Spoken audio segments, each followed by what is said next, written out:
Hey, what's up, everybody? My name is DJ Martin, church pastor at Parkford Church, and welcome to our ongoing midweek teaching series on the Bible. We've titled this series Regarding Scripture, and each week we're tackling different topics and questions around the Scriptures and around the Bible. This is week 3 of this series, and if you haven't watched the first 2 videos, I'd encourage you to start with the first 2. The first week, we talked about 4 challenges that every modern reader of the Bible faces. The 4 challenges of distance, and that's the distance of time. The Bible is an ancient book, so anytime we read the Bible, we're traveling back, way back in time. Secondly, the challenge of the distance of culture was written from a very different cultural perspective than that of our own. The challenge of the distance of geography was written from a different place in a different land. And finally, the challenge of the distance of language. The Bible was written primarily in Hebrew and in Greek and some Aramaic. And I doubt very much that any watchers of this video are native-born ancient Hebrew or biblical Greek speakers. So we face these challenges every time we read the scriptures. But despite the difficulty, despite the ancient nature of the Bible, written from a different cultural perspective in a different place and in different languages, it's worth it. And it's worth it because of its purpose. What is the purpose of the Bible? The purpose of the Bible is to reveal the nature and story of God most clearly through the life, example, and teachings of Jesus, and to model for us how to live out the way of Jesus. There's 4 different main purposes of the Bible that we looked at last week in week 2 of this series. And they are first, knowledge of God, to grow our knowledge of God. Secondly, the Bible exists to bring us to a point of faith in God. Thirdly, the Bible exists to grow our love for God and our love for others. And finally, the scriptures exist to develop our endurance and our hope in Jesus. So faith, hope, love, and knowledge. Each of these are the primary purposes of the Bible. It's really important that we understand why the Bible exists, because the more that we understand about the purpose of the Bible, the less likely we will be to abuse the Bible or weaponize it or use it inappropriately, and the more likely we'll be able to use it in a helpful way, in the way that God intended it. So today, and continuing this series, we're talking about the Old Testament, or the Hebrew Bible. Where did the Old Testament come from? Throughout this series, I'm referencing a book by New Testament scholar Michael Bird called 7 Things I Wish Christians Knew About the Bible. It's written at a popular level. It's very accessible, but incredibly helpful and informative in answering a lot of questions about the Bible. And so right at the beginning of the book, Michael Bird writes, "As I'm sure you are aware, your Bible did not fall out of the sky accompanied by a chorus of angels and land in your lap, oh, just like that." Featuring a pristine leather-bound cover, the words of Jesus in red, complete with introduction, charts, tables, cross-references, and steady notes. No, that is obviously not where your Bible came from. And while I seriously doubt anyone who's watching this video would think that that's where the Bible came from, my guess is, if you were to be asked, okay, how did the Hebrew Bible or the Old Testament come to be? Like, where did it come from? What was the development process for it? There would probably be some confusion. There would probably be some wild guesses, and there might be some misinformation in there. So I want to talk about it just a little bit today, as well as what the Old Testament is, what the Hebrew Bible is. And so this is an example of this.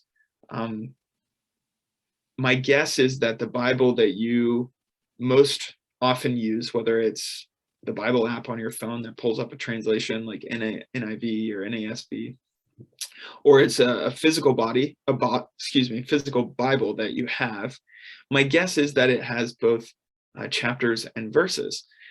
But that's actually a pretty modern introduction, a pretty recent introduction to the scripture. So this is from Bible.org, their article, How and When Was the Bible Divided into Chapters and Verses? And in the article, it says, Stephen Langton in the 12th century added what we use today as the chapter divisions. He did this into the Latin Vulgate. That's the Latin translation of the Bible. The tradition is that these divisions were later then transferred to the Hebrew Bible, so back to the Hebrew Bible. From manuscripts dating back to the 4th century, however, some form of chapter divisions were being used. In 1551, Robert Estienne added verse divisions to his 4th edition of the Greek New Testament while en route between Paris and France.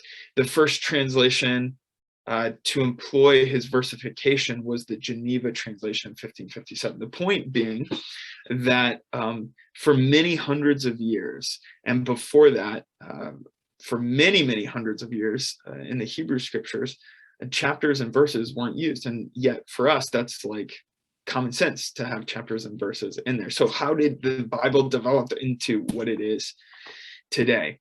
Okay, this is maybe the key point when talking about the Old Testament that I'd like you to take away from this discussion. This is from Dr. Bart Ehrman's book, Lost Christianities, The Battle for Scripture and the Faiths We Never Knew.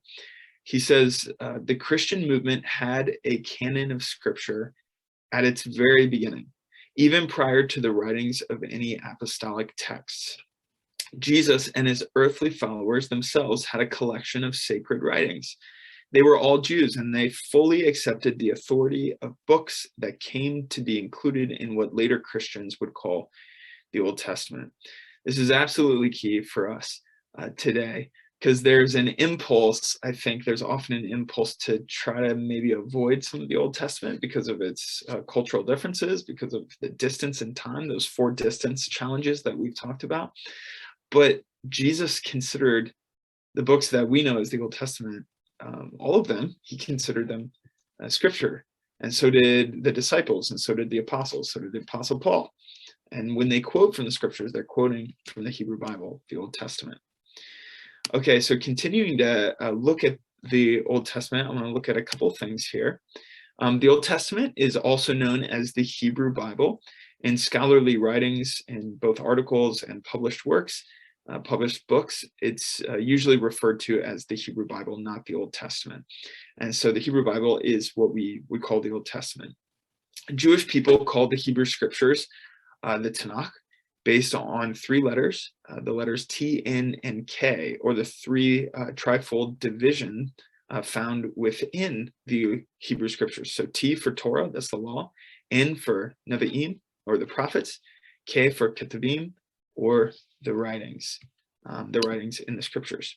And you can see that as early as the 1st century, as early as the time of Jesus, that the Jewish people had already divided the Hebrew Bible into these categories. Jesus says in Luke 24, verse 44, everything must be fulfilled that is written about me in the law of Moses, the Torah, the prophets, and the Psalms, or that was a catch-all way of saying the writings, what's included there. So if you look at these 3 divisions, you have the law, the prophets, and the writings. They would fall, the Hebrew Bible would fall under these categories. The law includes the Torah, it's the Pentateuch, or the 5 books of Moses, Genesis, Exodus, Leviticus, Numbers, and Deuteronomy. And so it tells the story from creation in Genesis 1 to the death of Moses, as the people are about to enter into the promised land after the 40 years of wilderness wandering. So that's the Torah, or the Pentateuch, the 5 books of Moses. The second category, the prophets, includes Joshua, Judges, 1st and 2nd Samuel, and 1st and 2nd Kings have traditionally been considered prophetic writing. Isaiah, Jeremiah, Ezekiel, the book of the 12, or the 12 minor prophets. And that makes up the category of prophets. And the third category, the writings, is kind of a catch-all. It has quite a bit in there. It's got wisdom writings like Psalms, Proverbs, Job. It has some history in there like Ruth and 1st and 2nd Chronicles. And it has some poetic sort of things like Ecclesiastes, which is also a wisdom book, Song of Solomon, Lamentations.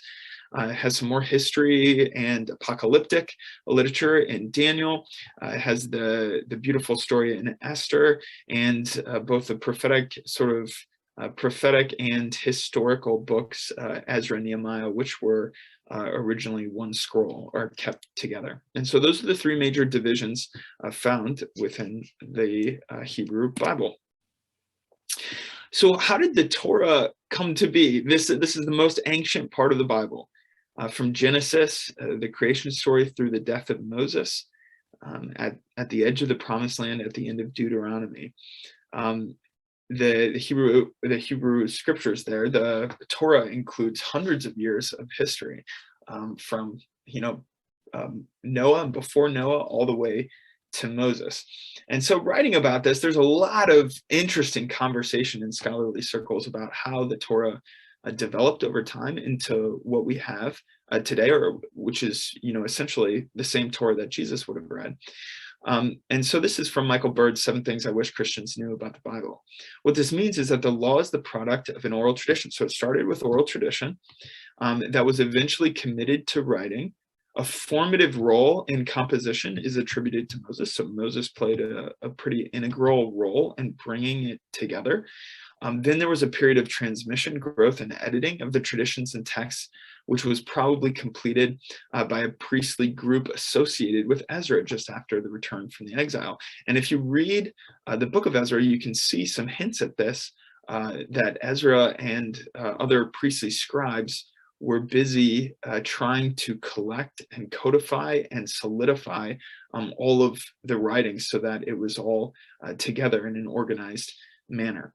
And so again, this is just a 20,000-foot view of a huge world of study in biblical scholarship, and you can read all about that in various places. How about the prophets? How did the prophetic literature develop? Well, as with the law, this is also from Michael Bird's 7 Things I Wish Christians Knew About the Bible. As with the law, the prophetic messages have often been through a complex chain of custody before finally attaining the literary form we have them in today. The prophet Huldah, on the one hand, delivered her important prophetic word orally, and it seems she never got a book deal, and that's found in 2 Kings 22, verse 14. Jeremiah, on the other hand, delivered some of his messages in written form from the start, as recorded in Jeremiah 30, verse 2. It would appear that from the 8th century BC, so very early on, like a long time ago, almost 3,000 years ago, people started to collect and edit the work of certain prophets for the benefit of subsequent generations, often adding historical material for context. An example of that would be Jeremiah 1:1. So when you think of who wrote the prophetic literature, you should picture a whole team.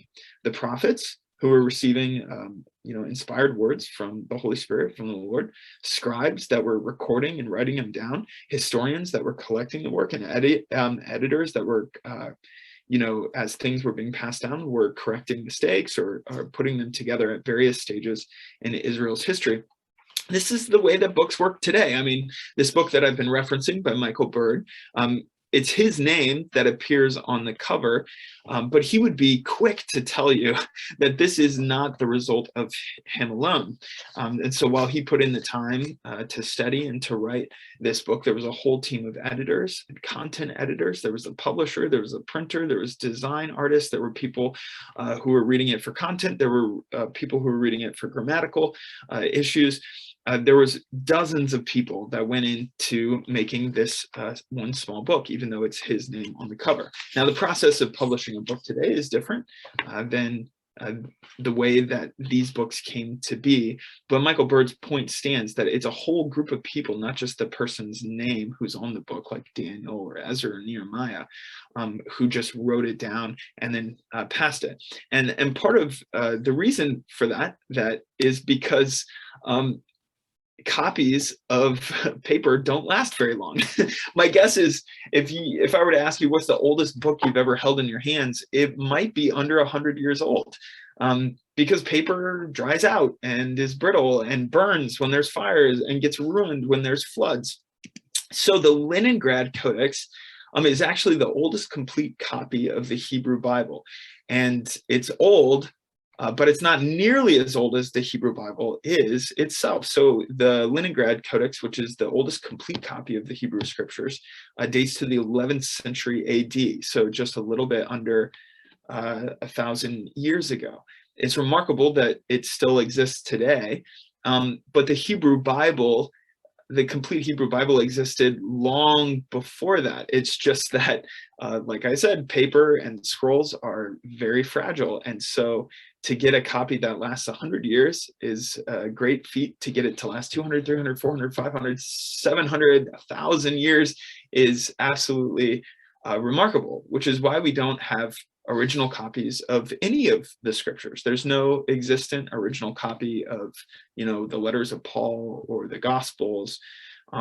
Those original, the original paper that the Apostle Paul had his epistles written down on has long ago burned in a fire or disintegrated just through age and time. And so the scriptures have always required, prior to computers, it's always required people faithfully taking the scriptures and copying them over and over again. And sometimes, unfortunately, that's led to translation errors or different kinds of copying errors.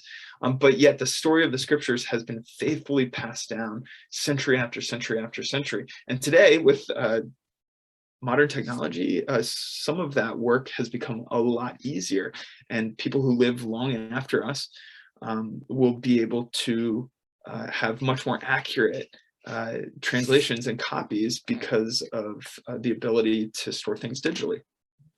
The oldest copy of a complete Old Testament book is the Scroll of Isaiah, found among the Dead Sea Scrolls in the Qumran community. And this is really old. This is just absolutely phenomenally remarkable that this exists. But it's dated between 350 to 100 BC. That means that this copy of Isaiah existed.